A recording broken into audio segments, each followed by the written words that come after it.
El día de hoy vamos a hacer una retransmisión de la ponencia titulada Síntomas de COVID-19 en niños y niñas.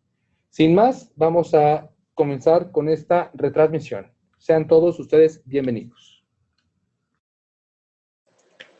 Buenas tardes, mi nombre es Ana Carolina Sepúlveda, soy médico pediatra y profesor de la División de Estudios de Posgrado de la Facultad de Medicina, miembro del Comité Académico de Pediatría. El día de hoy vamos a hablar sobre los síntomas de COVID-19 en niñas y niños. La que sigue, por favor. La que sigue, por favor. Abordaremos los siguientes temas: aspectos generales del coronavirus, su epidemiología, su cuadro clínico, su diagnóstico y algunos aspectos de inmunidad, el tratamiento, los avances en la vacuna y otros aspectos importantes de la enfermedad en población pediátrica. La que sigue. El COVID o coronavirus son una amplia familia de virus que pueden contagiar de los animales a las personas, lo cual se llama transmisión zoonótica. El virus del síndrome respiratorio agudo severo tipo 2, conocido como SARS-CoV-2, que es causante de la enfermedad llamada COVID-19, se ubica taxonómicamente en la familia Coronaviridae. Al parecer, el SARS-CoV-2 se transmitió de la civeta al ser humano y apareció en China en diciembre del 2019 y la enfermedad fue nombrada como COVID-19. En marzo del 2020, la Organización Mundial de la Salud declaró el brote de COVID-19 como una pandemia. Ustedes pueden ver ahí a la derecha la imagen del coronavirus en microscopio electrónico. La que sigue, por favor. Este nuevo coronavirus se puede transmitir antes de la aparición de los síntomas, lo que llamamos contagio presintomático, o incluso si la persona no presenta ningún síntoma, como lo conocemos como asintomáticos. Esto dificulta considerablemente entonces las medidas de contención de la epidemia. La transmisión se realiza de persona a persona por vía respiratoria, por gotitas de saliva o secreciones llamadas gotas de Fluch, y los aerosoles aéreos que quedan las partículas suspendidas en el aire. También puede contagiarse por superficies contaminadas, aunque este mecanismo es mucho menos efectivo. Por lo cual, está ampliamente comprobado que la distancia menor de 2 metros y los lugares con poca ventilación son factores de riesgo para contagiarse de COVID. La OMS estima que la tasa de contagio, conocida como R0, del virus es de 1.4 a 2.5, aunque otras estimaciones hablan de un rango mayor entre 2 y 3. Esto quiere decir que cada persona infectada puede a su vez infectar entre 2 y 3 personas, aunque se ha visto que puede haber personas supercontagiadores, hasta 20 o 30 contagios. La que sigue, por favor. El virus entra al organismo y interactúa con la enzima convertidora de angiotensina 2, conocida como AC2, que es una metaloenzima localizada en la superficie del endotelio y otras células que sirve como puerta de entrada a este virus. Decíamos, el virus ingresa a los pulmones, donde la glicoproteína del virus se une a este AC2 en las células y de esta manera puede ingresar al citoplasma y liberar su ácido nucleico. Las células infectadas y las células inflamatorias estimuladas por los antígenos virales, entonces, producen citocinas inflamatorias, que en la gráfica las podemos ver como PICs, y quimiosinas para activar la reacción inmunológica y la respuesta inflamatoria para que el cuerpo combata el virus. Los virus fagocitados por los macrófagos y aquellos que se encuentran de forma libre en la sangre pueden viajar por el torrente sanguíneo e infectar otros órganos que expresan esta enzima convertidora de angiotensina. La que sigue. Algunos de estos órganos son el cerebro, los riñones, los pulmones, el corazón, las vías urinarias, el hígado, el páncreas y el sistema circulatorio.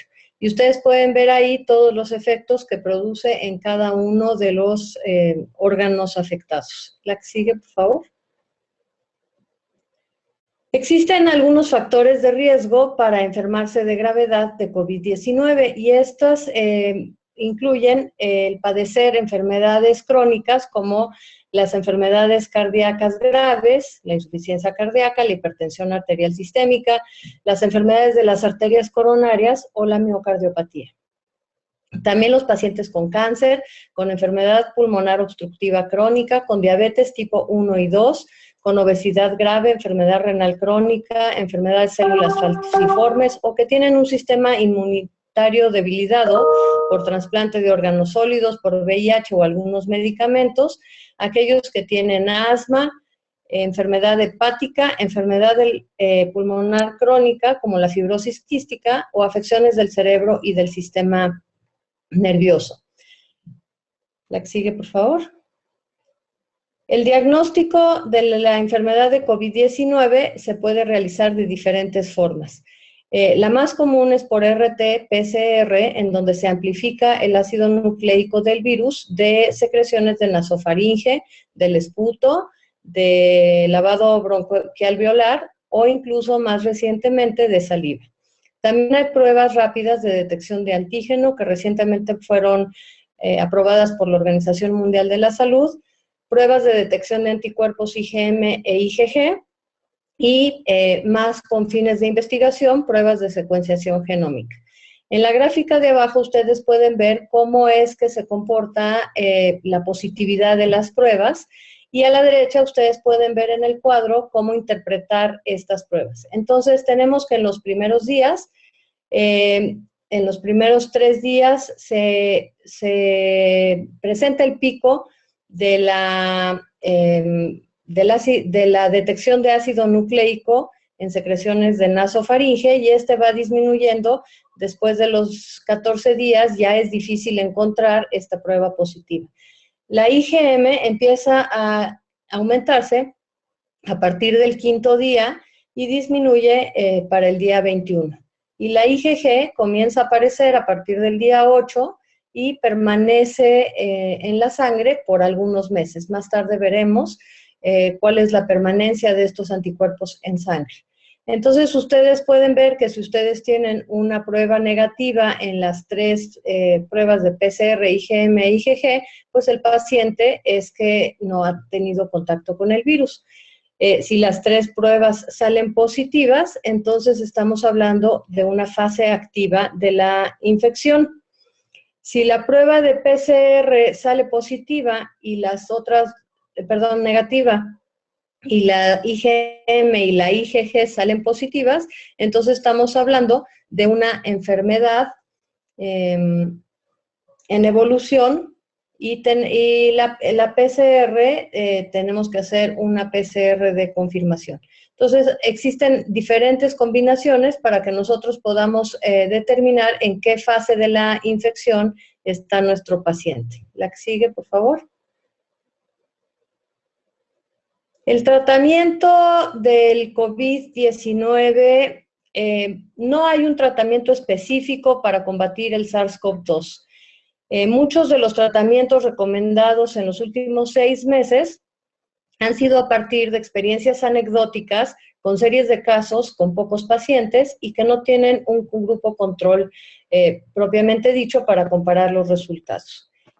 A partir de la evolución de la pandemia, se han ido realizando ensayos clínicos comparativos, aleatorizados entre diferentes medicamentos y grupos control, y las recomendaciones actuales de la CDC en Estados Unidos son que no se recomienda el uso de hidroxicloroquina, cloroquina, acitromicina, plasma de enfermo convaleciente, ivermectina, anticuerpos monoclonales antirreceptor de interleucina 6 como el sarilumab o el tocilizumab, o anticuerpos monoclonales anti-interleucina 6 como el cilituximab.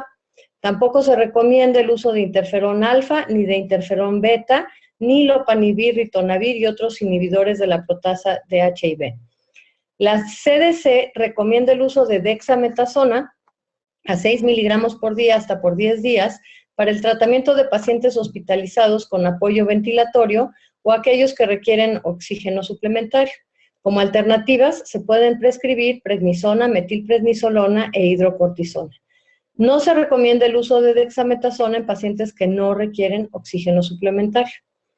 El Redemsivir se recomienda para pacientes que requieren oxígeno suplementario o aquellos sin mejoría después de 5 días de tratamiento. Sin embargo, no se recomienda como tratamiento habitual. La anticoagulación se recomienda para pacientes de alto riesgo de eventos trombóticos o con datos de vasculitis o hipercoagulabilidad que están hospitalizados. Sin embargo, estas recomendaciones de tratamiento cambian día con día a medida que los estudios clínicos van evolucionando y yo les recomiendo consultar las 3 fuentes que vienen referenciadas abajo para que constantemente puedan estar ustedes revisando cuáles son las recomendaciones de tratamiento para los pacientes con COVID. La que sigue, por favor. Actualmente existen en la página de Clinical Trials de Estados Unidos registrados 3,489 proyectos de investigación relacionados con COVID-19 o con SARS-CoV-2, de los cuales 690 incluyen a pacientes pediátricos. Aquí les dejo la liga donde ustedes pueden consultar los diferentes proyectos clínicos que incluyen no solo tratamientos, sino también medidas de prevención, estudios epidemiológicos, en fin, toda la gama de estudios de investigación.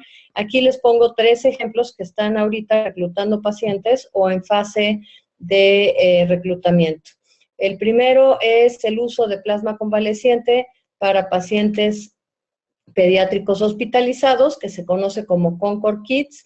El segundo es un estudio donde se dan células estromales mesenquimatosas para el síndrome inflamatorio multisistémico de los niños. Y el tercero es un estudio de anticoagulación en pacientes pediátricos con COVID para prevenir eventos trombóticos. La que sigue, por favor.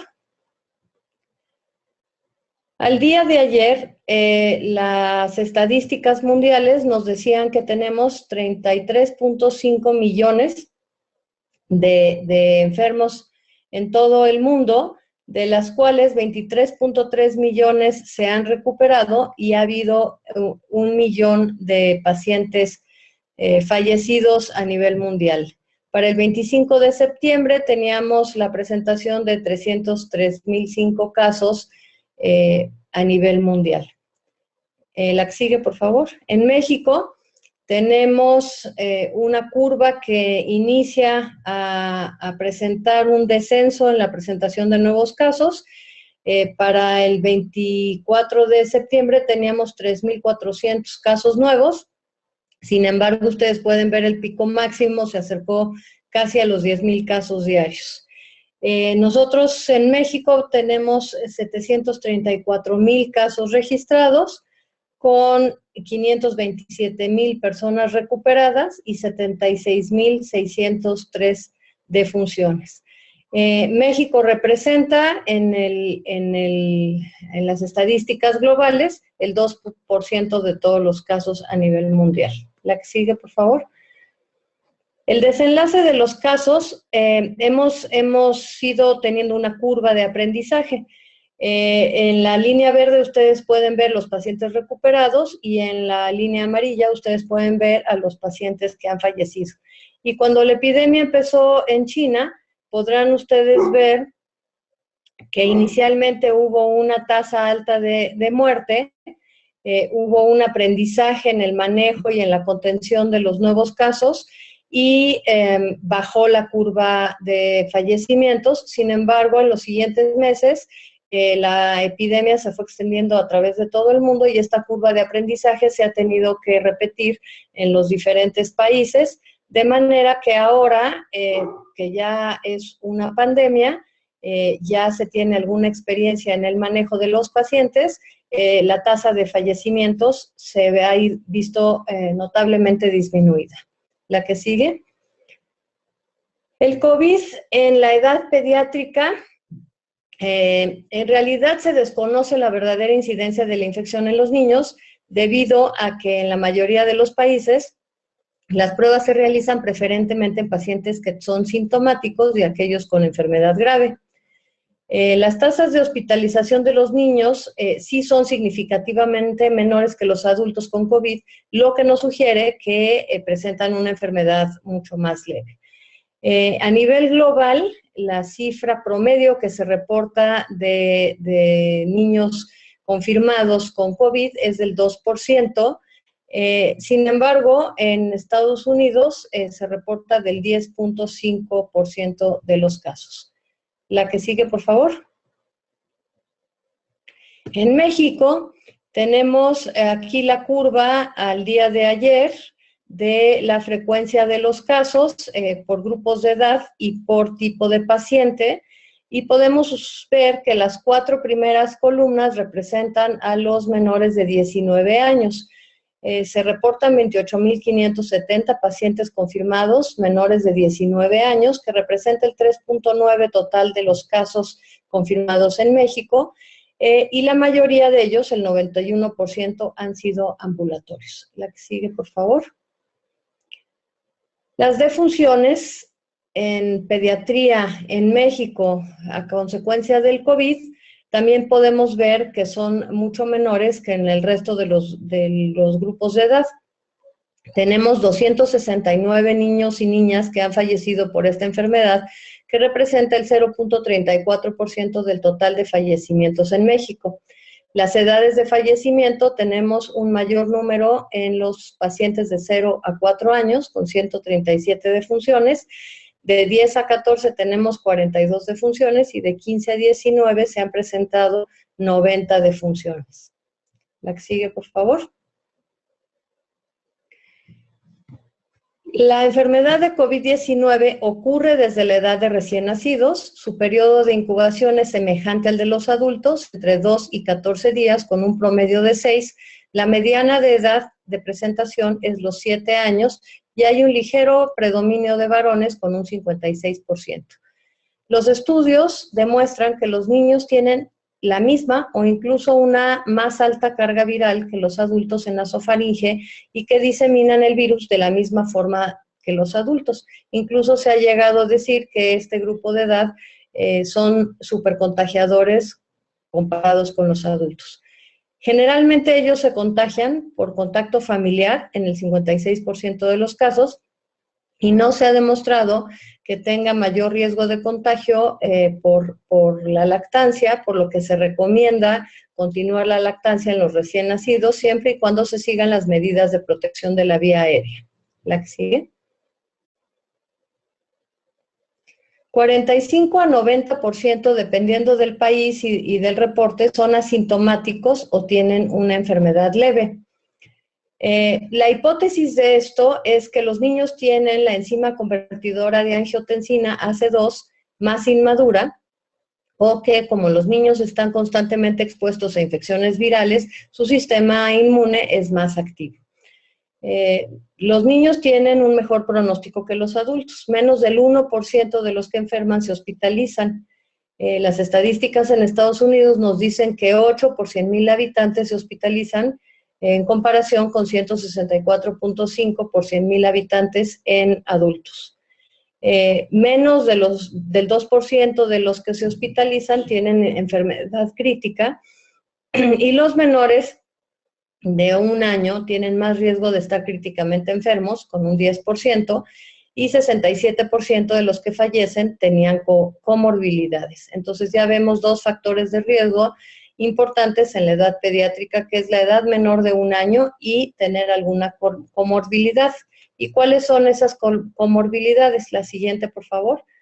Bueno, al igual que con los adultos, los pacientes que tienen obesidad, diabetes, asma, enfermedad pulmonar crónica, anemia de células falciformes, inmunosupresión, enfermedades de origen genético, enfermedades neurológicas o metabólicas o malformaciones cardíacas pueden tener un mayor riesgo de presentar una enfermedad grave.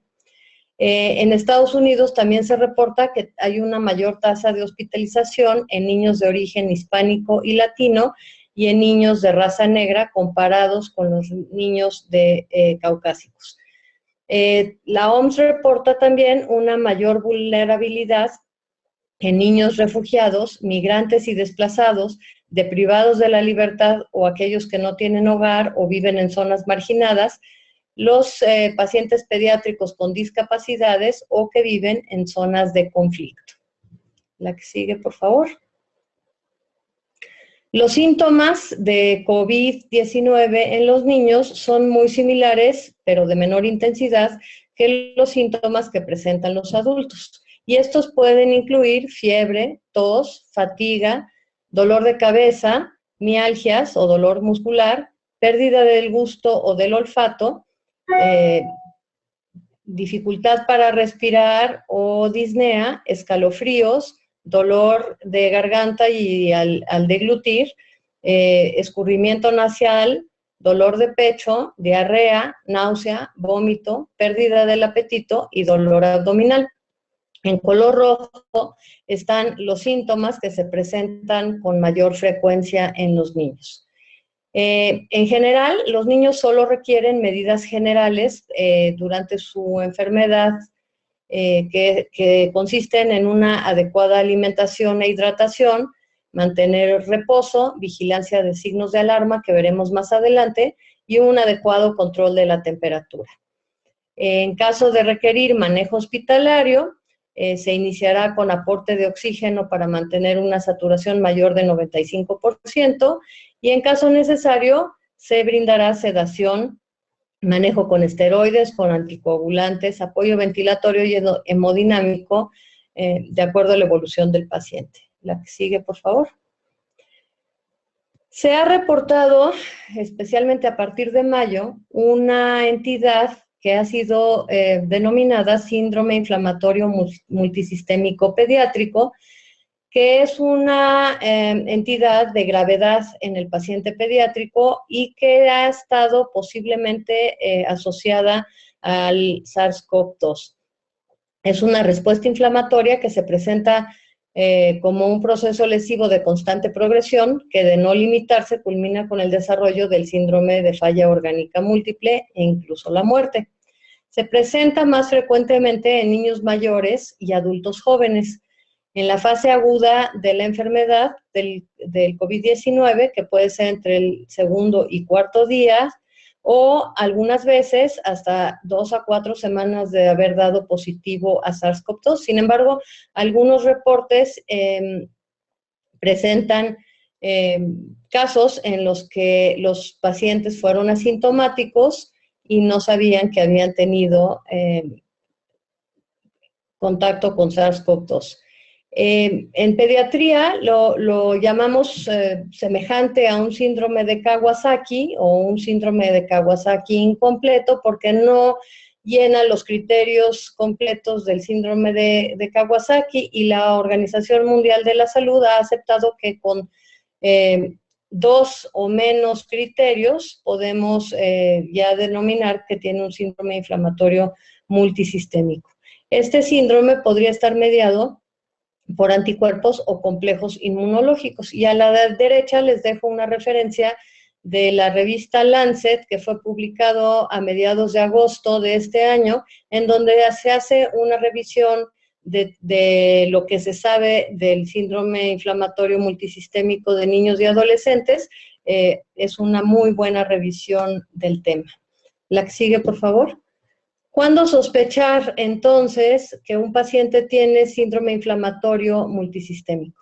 Bueno, cuando el paciente tiene una fiebre alta y prolongada, mayor de 4 días, presenta vómitos incoercibles, una diarrea profusa, dolor abdominal severo, inflamación de los ganglios linfáticos o linfadenopatía, si tiene rashes, erupciones cutáneas, si tiene los ojos rojos, si tiene conjuntivitis, o enrojecimiento o hinchazón de los labios o de la lengua, si tiene una fatiga extrema, un dolor de cabeza persistente, si tiene dolor, enrojecimiento o edema o inflamación de las manos o de los pies, si tiene dolor muscular persistente, o si tiene datos de miocarditis, inflamación de las arterias coronarias o vasos sanguíneos, si tiene una arritmia, un aneurisma coronario, y también puede causar un derrame pleural, un derrame pericárdico o ascitis por un síndrome de fuga capilar. La que sigue, por favor.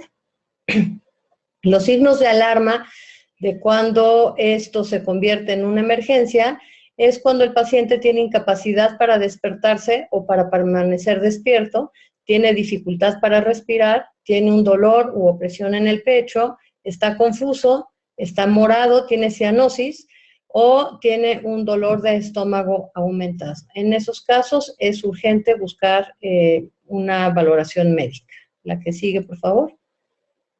Los estudios de laboratorio en el síndrome inflamatorio multisistémico, bueno, pues encontramos datos de inflamación como elevación de la proteína C reactiva, de la procalcitonina, de la ferritina, el triglicérido, el dímero D. También puede haber elevación de las enzimas hepáticas y cardíacas o linfopenia y neutrofilia. El tratamiento, la mayor parte de los pacientes que presentan este síndrome inflamatorio multisistémico se recuperan bien con inmunoglobulina a una dosis de 2 gramos por kilo en una sola dosis.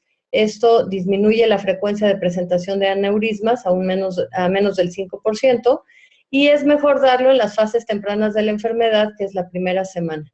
También se pueden dar antibióticos, ácido acetil salicílico como anticoagulante a dosis altas de 50 a 80 miligramos por kilo en la fase aguda y posteriormente de 3 a 5 miligramos por kilo por día.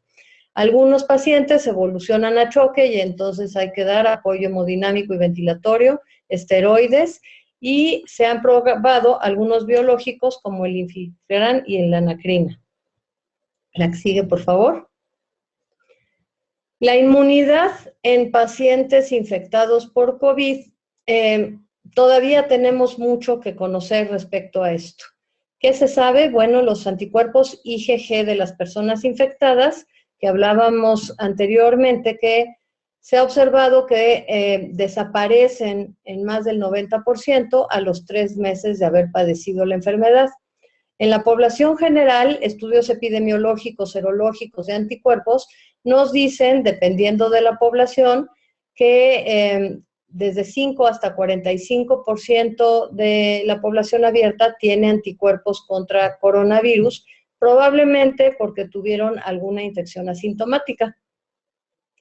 El 20 a 50% de las personas que no han padecido la enfermedad mostraron inmunidad de células T contra la enfermedad. Esto es una buena noticia y es probablemente secundario a inmunidad cruzada por otros coronavirus respiratorios padecidos en el pasado. Este también es una muy buena revisión que ustedes pueden consultar, que analiza el estado inmunológico de estos pacientes y las células T, y está recién salido del horno, apenas fue publicado hace unos días. La que sigue, por favor. Se están actualmente desarrollando muchísimas vacunas desde diferentes perspectivas. Existen vacunas a partir del DNA o RNA del virus. Estas vacunas son pues fáciles de realizar, rápidas de diseñar. Sin embargo, una desventaja es que nunca han sido, no tenemos experiencia con ninguna vacuna diseñada de esta forma. Y bueno, la vacuna de Moderna y de RNA y la vacuna de Innova de DNA son algunos de los ejemplos de estas aproximaciones al desarrollo de la vacuna. También existe el desarrollo de vacunas a partir de virus vivos atenuados. Esta es una versión debilitada del virus actual, estimula una respuesta inflamatoria muy efectiva, pero puede no ser muy segura para aquellos que tienen un sistema inmune comprometido. Algunas de los ejemplos que les tenemos con experiencia con otras vacunas es la de sarampión, rubiola y paperas, y bueno, hay una vacuna india y la de Codagenix que se están desarrollando a partir de este enfoque. El tercer enfoque son las vacunas inactivadas, que es, utiliza todo el virus después de que ha sido inactivado, generalmente por calor o por algunos químicos. Son vacunas más seguras porque el virus ya no está en su forma infectante. Son fáciles de realizar, pero no son tan efectivas como las de los virus vivos. Algún ejemplo de vacunas que tenemos con este enfoque es la vacuna de polio, y los laboratorios que están desarrollando una vacuna de coronavirus con este enfoque son Sinovac y Sinopharm. Un cuarto enfoque es a partir de subunidades del virus. Esta vacuna toma algunas partes de la superficie del virus para hacerlo como un blanco. Esta puede no estimular una respuesta muy fuerte, una respuesta inmunológica. Ejemplos de estas vacunas son la de hepatitis B, la de papilomavirus y la de Bordetella pertussis, y los laboratorios que están siguiendo este enfoque son Novavax y Adapvac. Por último, tenemos las vacunas derivadas de vectores virales que entregan a través de un vector algunos genes del virus de coronavirus para generar la inmunidad. Estos tienden a tener una mejor respuesta inmunitaria, y algunas de las vacunas que se han desarrollado con este enfoque son la vacuna de ébola y algunas de las vacunas más adelantadas, digamos, en el desarrollo para coronavirus, como son el de la Universidad de Oxford y AstraZeneca, la de Johnson Johnson y la de CanSino Biologics, tienen este enfoque de entregar partículas virales con vectores. La que sigue, por favor. Y a continuación podemos ver que este es el contador de coronavirus y nos va diciendo en qué fase del desarrollo de la vacuna se encuentran. Está actualizado al 29 de septiembre y nos dice que tenemos 27 vacunas en fase 1. Esto quiere decir que se están evaluando para su seguridad y su dosificación. Tenemos 14 vacunas en fase 2 que está viendo estudios de seguridad más amplios. Tenemos 11 vacunas en fase 3, que son vacunas de gran escala para ver la eficacia de la vacuna. Tenemos 5 vacunas que han sido aprobadas para empezar su desarrollo temprano o su uso limitado, y al día de hoy no tenemos ninguna vacuna aprobada para uso en población abierta. Las estimaciones son que la primera vacuna estará para el fin de este año 2020 y las siguientes vacunas irán apareciendo a lo largo de 2021. Sin embargo, van a pasar algunos años para que toda la población mundial pueda ser vacunada. La que sigue, por favor. Tenemos en pediatría que vigilar algunas otras cosas, no solo la parte de la salud, que son relevantes para los niños. Y una de ellas es el retraso escolar. Las estadísticas actuales nos dicen que 1.6 mil millones de niños han sido afectados por el cierre de las escuelas. Y muchos de estos niños no tienen acceso a computadoras, a internet o incluso a una televisión para un programa escolar.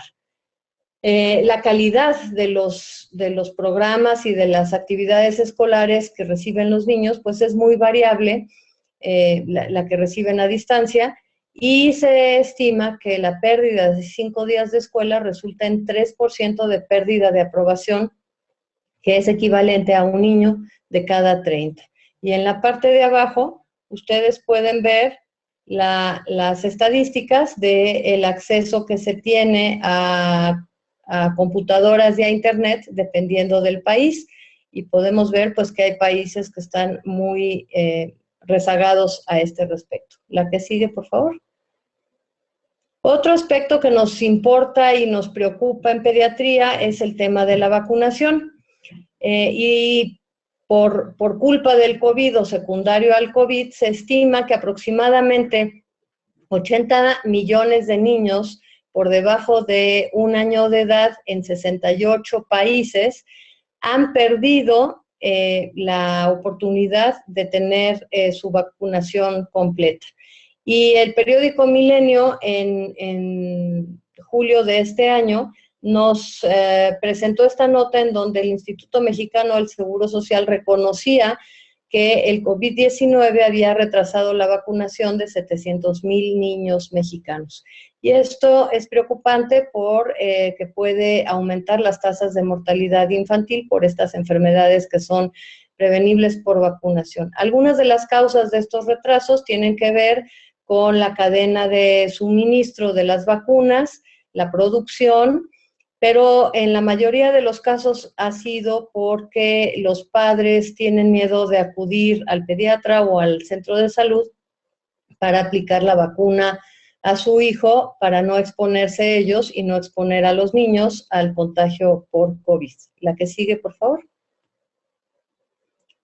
Otro tema preocupante es la pobreza que se va a generar o que se ha generado secundario a la pandemia, debido a que esto afecta, bueno, la pandemia afecta a los más pobres en muchísimos aspectos. Se enferman más por carecer de servicios básicos, por tener mayor hacinamiento, por tener una menor educación y menor acceso a la escuela en línea, entre otras desigualdades.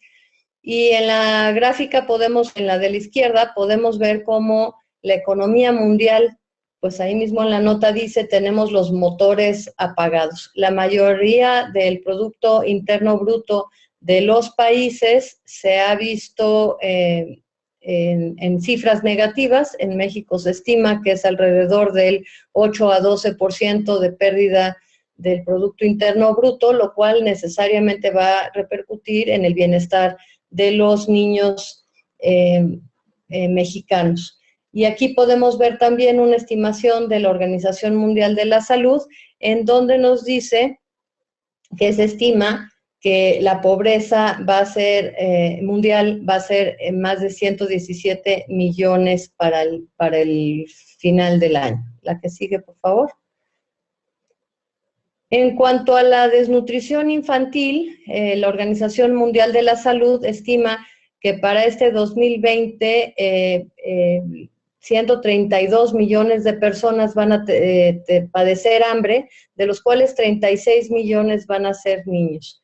Y 370 millones de niños van a perder las oportunidades de nutrirse adecuadamente gracias a los alimentos escolares, a la alimentación escolar en todo el mundo. Y esto es un dato preocupante porque también puede aumentar la morbimortalidad de los niños y niñas del mundo. La que sigue, por favor. Sin embargo, el otro lado de la moneda, pues es la obesidad. Y la inactividad, el mayor tiempo frente a las pantallas, la mala calidad del sueño, las dietas inadecuadas o una mayor ingesta pueden ocasionar ganancia de peso y pérdida de la capacidad respiratoria en los niños, por lo cual es muy importante tener una actividad física diaria con ellos. La que sigue, por favor. Existen también diversos efectos psicológicos que ha generado la pandemia. Mucho se ha reportado ansiedad y depresión en los adultos. Los niños no están exentos de esto. El COVID puede agravar problemas mentales preexistentes. Y un estudio en Inglaterra nos reporta que 83% de los jóvenes expresaron que esta pandemia agravó su patología y que 25% tuvieron falta de acceso a tratamiento o a terapias. También incrementa la ansiedad, principalmente asociados a sus cambios de hábitos personales, como la necesidad de usar equipo de protección personal al salir de casa, tener miedo a contagiarse, la exposición a noticias negativas frecuentes, la cercanía con la muerte de familiares, el aislamiento social, el aburrimiento, la frustración, el hacinamiento y la recesión económica son factores que también en los niños causan ansiedad. Puede ocasionar otras alteraciones en el estado de ánimo, como es el apego excesivo, que el niño no se quiera separar del regazo de los padres, que estén distraídos, irritables, que tengan conductas agresivas, que tengan letargia, flojera de hacer las cosas, disminución en el apetito, retracción social o incluso pueden presentar psicosis.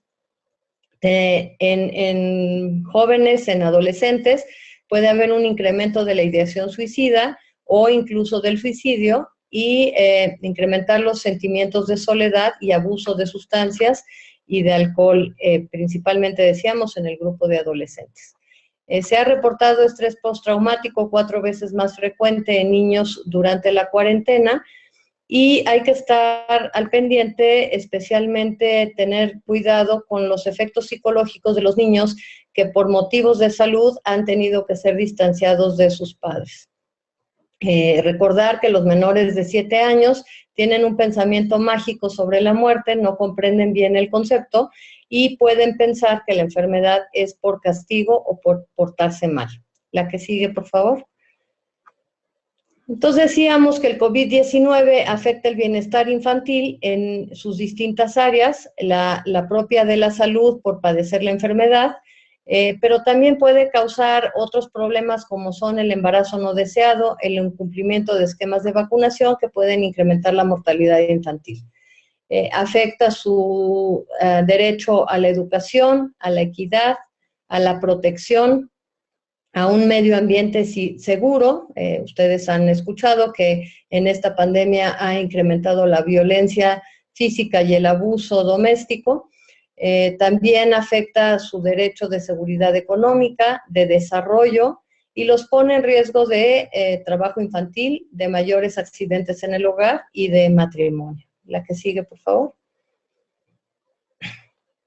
Las recomendaciones para evitar el COVID en la edad pediátrica son las mismas que para la población adulta. En primer lugar, mantener las manos limpias, lavarse las manos con frecuencia durante al menos 20 segundos y si no se dispone de agua y jabón en ese momento, es necesario utilizar desinfectantes de manos que contengan al menos un 60% de alcohol.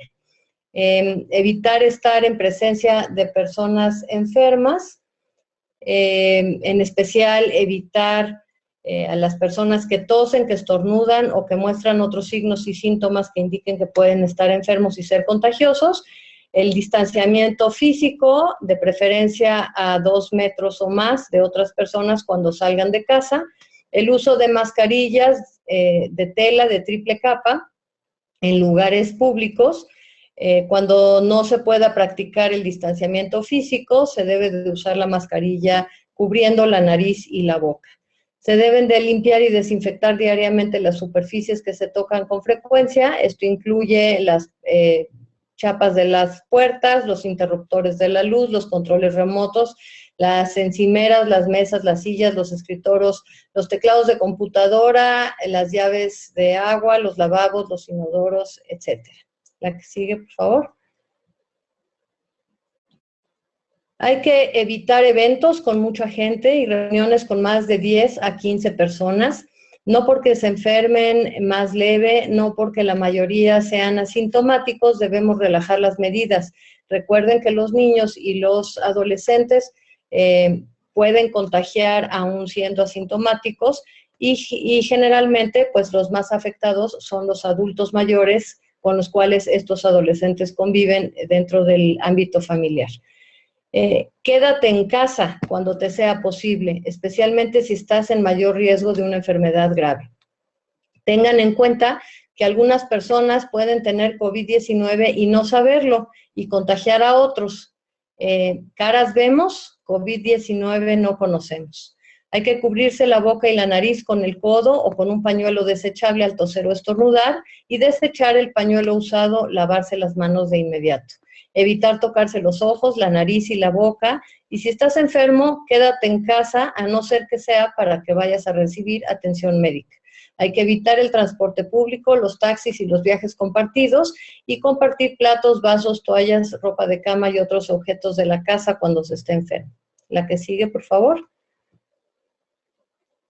Y las recomendaciones finales para mantener el bienestar de los niños, el bienestar psicológico, es hablar con ellos a su nivel de madurez, darles confianza, ayudarlos a expresar sus sentimientos como el miedo y la tristeza, mantenerlos activos con actividades físicas y recreativas que les estimulen el aprendizaje, tratar de mantener a los niños cerca de sus familiares en ambientes seguros y, si no es posible, tratar de mantener el contacto por teléfono o por redes sociales.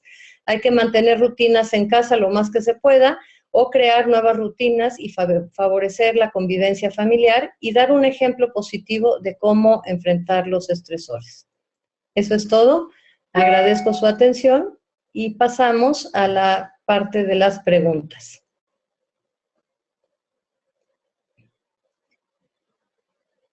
Doctora, disculpe, ¿ha funcionado el plasma de pacientes que tuvieron la infección en niños?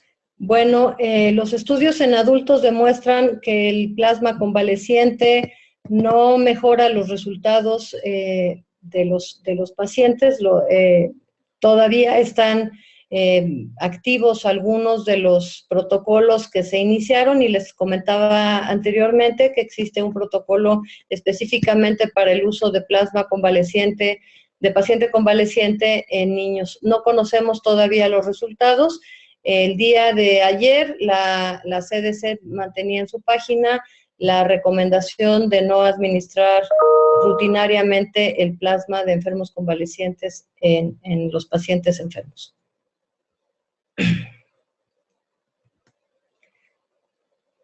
Se ha mencionado en diferentes ocasiones que la administración de vitamina D es benéfico para los pacientes como prevención. ¿Usted qué opina? Francisco Ale.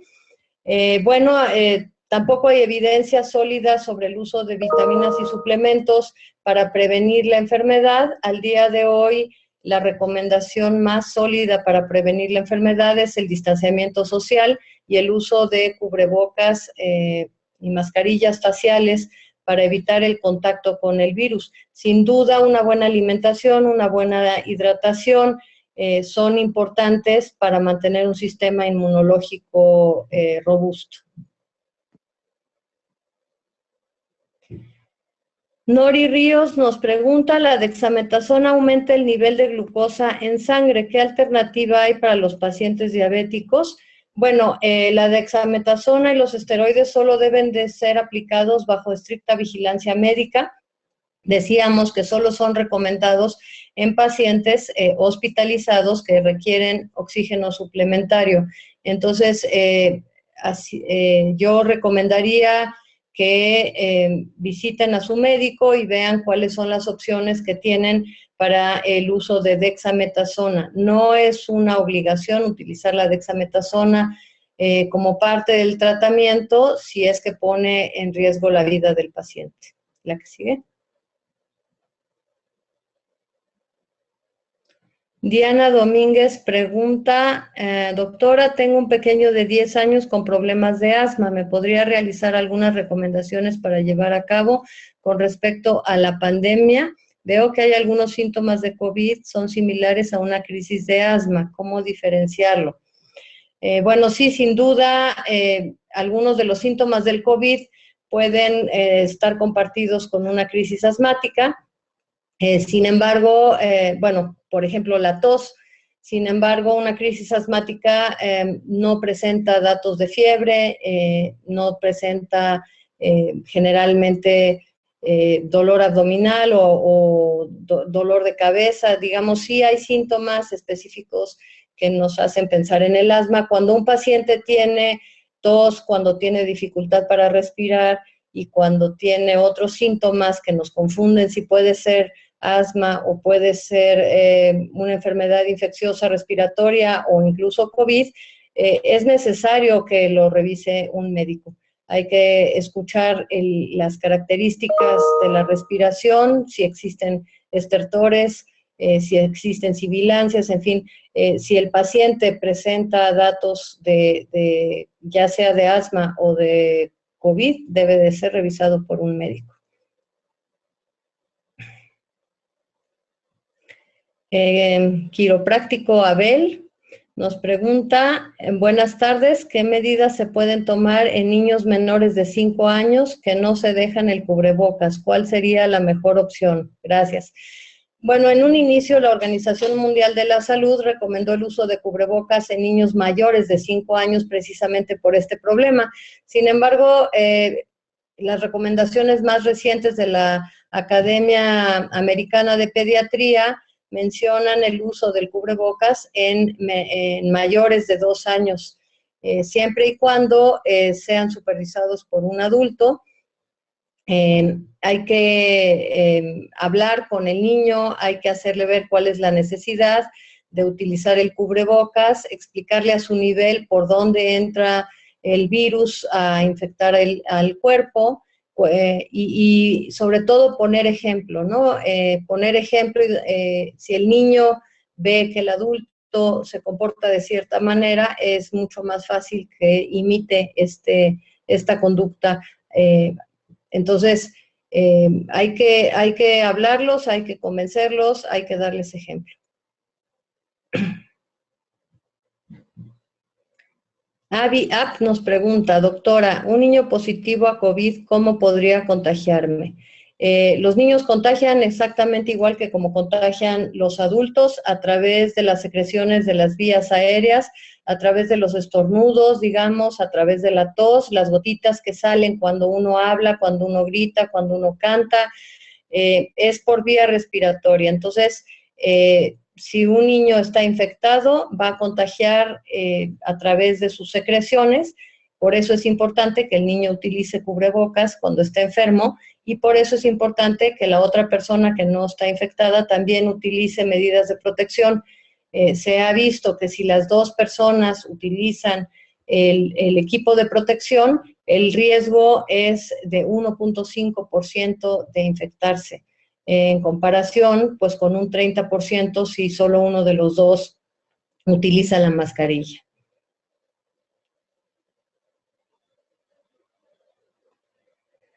Susi HS nos dice, si tengo un paciente con síndrome de Down con diarrea y saturación de 89%, pero lo demás estable, ¿debería pensar en COVID?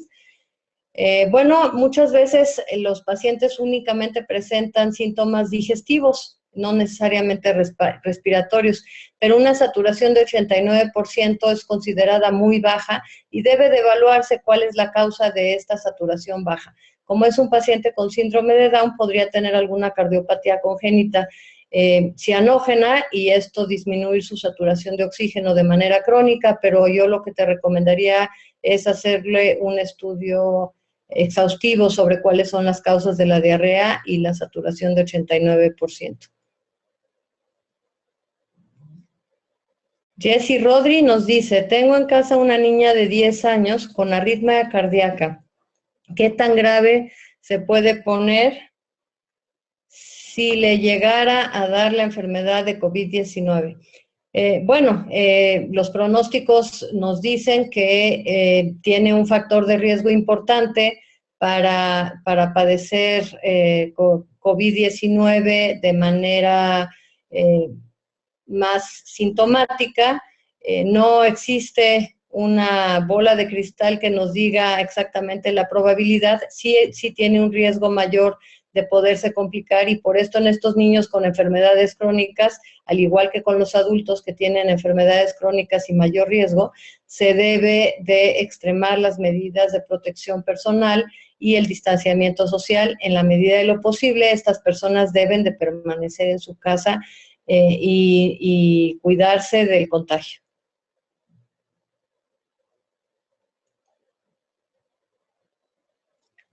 Bueno, Osgua nos pregunta, saludos desde Ecuador, doctora, los niños que conviven con padres positivos de coronavirus, los niños sin síntomas, ¿en qué tiempo se recomienda realizar la prueba y qué tipo de prueba?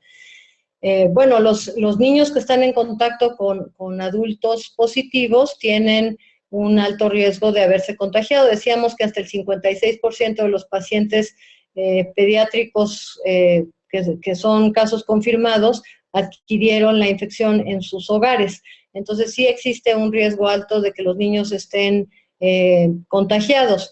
¿Cuándo hacerles la prueba? La prueba se puede hacer desde, decíamos, en la ventana de los primeros 14 días, cuando la prueba de PCR tiene mayor probabilidad de ser positiva.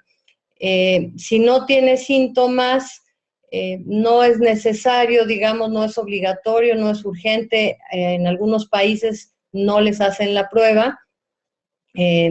A los niños también se les hace la prueba de cribado nasofaringeo, es decir, les introducen a través de la nariz, al igual que a los adultos, un cotonete con algodón para obtener una muestra de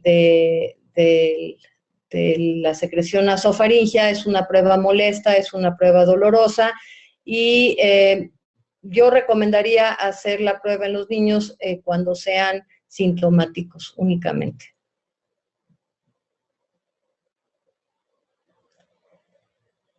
López Adriana Laura nos dice qué tan vulnerables son los niños con alergias alimentarias. Bueno, los niños con alergias de todo tipo son el grupo de riesgo también para tener COVID. No hay un riesgo, o todavía no se cuantifica, digamos, las veces más que tiene un riesgo el padecer este tipo de enfermedades, porque son pocos los pacientes que se han reportado con estas patologías. Entonces todavía no se puede calcular un riesgo específico de pacientes que tienen enfermedades menos frecuentes. Pero sí, las alergias, al igual que el asma, pueden incrementar la probabilidad de tener una enfermedad grave.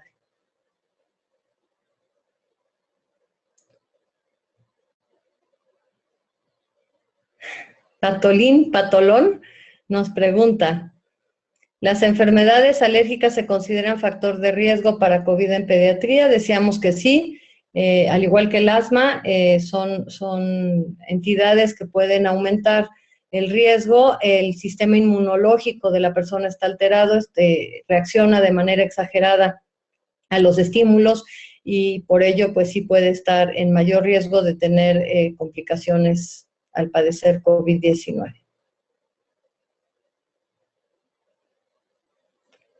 Teresa Valderas pregunta, doctora, buenas tardes, si un paciente pediátrico de 10 años de edad presentó por 21 días vesículas en el dorso de ambas manos, se sospecha de SARS-CoV-2, bueno, yo creo que en ese caso tendría que ser valorado por un médico para ver cuáles son exactamente las características de las vesículas, la ubicación, y poder determinar si esto es alguna patología infecciosa, puede ser también por picadura de insectos o de algunos otros animales.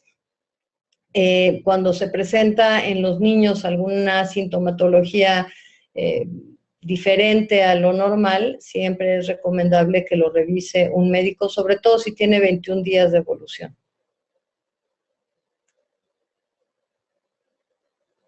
Carla Rodríguez Suárez nos pregunta, ¿se pueden aplicar vacunas durante los síntomas de infección? Hasta después, gracias. Bueno, la vacunación se recomienda que sea cuando el paciente está sano. Entonces, si el paciente tiene una infección respiratoria leve con síntomas muy inespecíficos, en esos casos muchas de las vacunas sí se pueden aplicar. Sin embargo, si el paciente está cursando con una infección de coronavirus y tiene fiebre alta, tiene tos, tiene dolor abdominal, en fin, no está bien de salud, no es recomendable en ese momento poner la vacuna y esperarse a que su sistema inmunológico haya superado la enfermedad de base, ¿no? La que sigue. Dianlux Alexander nos pregunta, doctora, ¿es seguro que los niños acudan a la guardería? ¿Disminuye el riesgo de contagio cuando solo el personal cuidador usa el equipo de protección y los niños únicamente higiene de manos?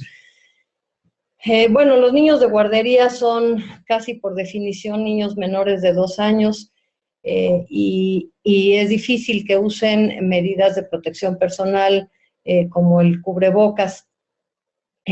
Por lo cual la recomendación es que sean los adultos los que utilizan este equipo de protección. Existen también protocolos de regreso al trabajo que las empresas y los trabajadores tienen que observar, por ejemplo, la toma de la temperatura o el lavado de manos y la aplicación de alcohol gel en las manos antes de entrar a las actividades diarias y un monitoreo estricto de la salud de sus empleados. Siempre existe un riesgo de que un niño vaya a una escuela o a una guardería, y esa es la razón de por qué las escuelas no se han reabierto. Decíamos que los lugares cerrados favorecen la propagación de la infección, y esto se ha estudiado tanto en camiones, en cruceros, en salones donde se ha observado que una sola persona puede contagiar a muchas otras solo por el hecho de estar en contacto cercano por más de cierto tiempo, ¿no? Entonces, el que los niños estén en la guardería sí aumenta su riesgo de infección porque están en contacto con otros niños y con otros adultos que en algún momento dado podrían estar enfermos.